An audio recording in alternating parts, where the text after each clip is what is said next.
और उप मुख्यमंत्री अरुण साव ने रायपुर निवास कार्यालय में पत्रकारों से चर्चा की। उन्होंने चर्चा करते हुए कहा कि प्रदेश में पंचायत और नगरीय निकाय चुनाव एक साथ होंगे।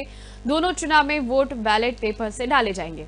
इसकी तैयारी राज्य निर्वाचन आयोग ने कर ली है। पंचायत और नगरीय निकाय चुनाव को लेकर सरकार ने बहुत पहले ही तैयारी शुरू कर दी थी।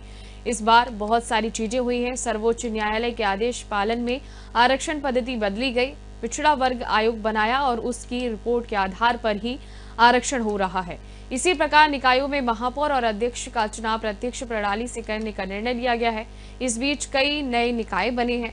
नगर पंचायतों को नगर पालिका बनाया गया है। इन सब की तैयारी में काफी समय लगा।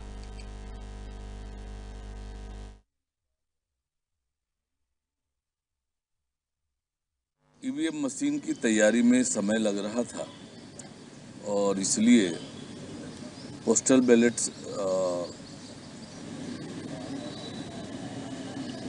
बैलेट पेपर से चुनाव कराने का निर्णय किया है।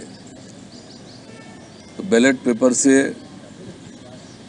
चुनाव होगा, इसकी तैयारी चुनाव आयोग कर रही है। चुनावों को लेकर, पंचायत और नगरीय निकाय चुनावों को लेकर हमारी सरकार ने लगातार बहुत पहले से तैयारियां प्रारंभ की थी। जैसे आप सबको पता है कि बहुत सारी चीज़ें इस बार नई हुई है।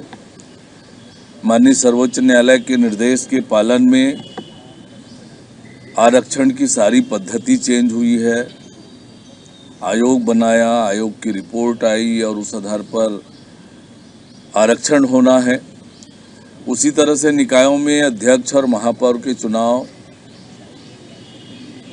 प्रत्यक्ष प्रणाली से करने का निर्णय हुआ है। और इस बीच नई निकायें बनी हैं, नए नगर पंचायत, तो नगर पंचायतों को नगर पालिका में अपग्रेड किया है।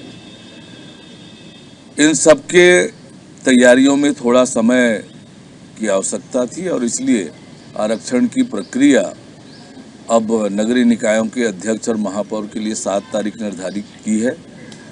पर सरकार जल्द से जल्द चुनाव कराने के लिए प्रतिबद्ध है। जैसे ही आरक्षण की प्रक्रिया समाप्त होगी,